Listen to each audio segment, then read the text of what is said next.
നമസ്തേ, എല്ലാവർക്കും എൻ്റെ സ്വന്തം യൂട്യൂബ് ചാനലിലേക്ക് സ്വാഗതം. എന്തൊക്കെയുണ്ട് വിശേഷം? ഈ വർഷം തീരാൻ ഇനി മണിക്കൂറുകൾ മാത്രം. നമ്മുടെ ജീവിതത്തിൽ ഓരോരോ വർഷങ്ങൾ പോകുന്നത് നമ്മൾ അറിയുന്നില്ല. എത്ര വേഗമാണ് വർഷങ്ങൾ സഞ്ചരിക്കുന്നത്, എത്ര വേഗമാണ് നമ്മളുടെ കുട്ടിക്കാലം, യൗവനം ഇതൊക്കെ കഴിഞ്ഞ് നമ്മളൊക്കെ ഒരിക്കലും വരരുത് എന്നാഗ്രഹിക്കുന്ന വാർദ്ധക്യത്തിലേക്ക് എത്തുന്നത്. എന്നാൽ ഈ ഓരോരോ ഘട്ടത്തിലും നമ്മൾ സുഖങ്ങൾ അനുഭവിക്കുന്നു. 2024 ഡിസംബർ 31 ഈ ഒരു സായാഹ്ന വേളയിൽ എനിക്ക് പറയാനുള്ളത്, ഒരു സാധനം എൻ്റെ ഉള്ളിൽ നിന്ന് എന്നെ മറക്കരുതേ എന്ന് പറയുന്നു. എന്താണെന്നറിയും സുഹൃത്തുക്കളെ?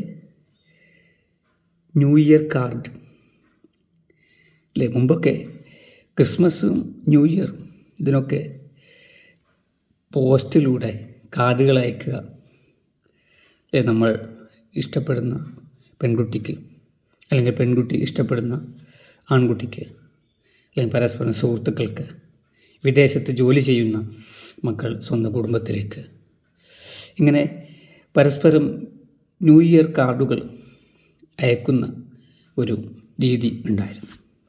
എന്നാൽ ഇന്നിപ്പോൾ ഡിജിറ്റലിൻ്റെ കടന്നുകയറ്റത്തോടു കൂടിയിട്ട് അതൊക്കെ ഇപ്പോൾ മിക്കവാറും നാമശേഷമായി. ഇപ്പോൾ വാട്സപ്പ്, ജിമെയിൽ, പിന്നെ ഫേസ്ബുക്ക്, ഇതിലൊക്കെ കൊണ്ട് നിമിഷം കൊണ്ട് നമുക്ക് എല്ലാം പരസ്പരം കൈമാറാൻ സാധിക്കും സന്ദേശങ്ങൾ. എന്നാൽ നമ്മൾ പഴയ കാലത്തെക്കുറിച്ച് ഒരിക്കലും വിസ്മരിച്ചു പോകരുത്. ഇന്ന് ന്യൂ ഇയർ അടിച്ചു പൊളിക്കാൻ ആരും മറക്കാറില്ല. അപ്പോൾ മുമ്പ് നമ്മൾ ന്യൂ ഇയർ അടിച്ചു പൊളിക്കുന്നതിൽ നമ്മൾക്ക് കൂട്ടായി നിന്ന പാവം ന്യൂ ഇയർ കാർഡിനെയും മറക്കരുത് അല്ലേ? നമ്മൾ എപ്പോഴും ഓരോരോ സൗഭാഗ്യങ്ങൾ ആഘോഷിക്കുമ്പോൾ, ഓരോരോ സന്തോഷങ്ങൾ നമ്മൾ ജീവിതത്തിൽ കൊണ്ടാടുമ്പോൾ അതിന് കാരണക്കാരായവരെ ഒരിക്കലും മറക്കരുത് അല്ലേ? അപ്പോൾ എല്ലാ സുഹൃത്തുക്കൾക്കും നല്ലത് മാത്രം വരുത്തട്ടെ. എല്ലാവർക്കും ഹാപ്പി ന്യൂ ഇയർ. 2025 സന്തോഷത്തിൻ്റെയും സൗഭാഗ്യത്തിൻ്റെയും വർഷമായിരിക്കട്ടെ. എല്ലാവർക്കും ഹാപ്പി ന്യൂ ഇയർ. നമസ്തേ.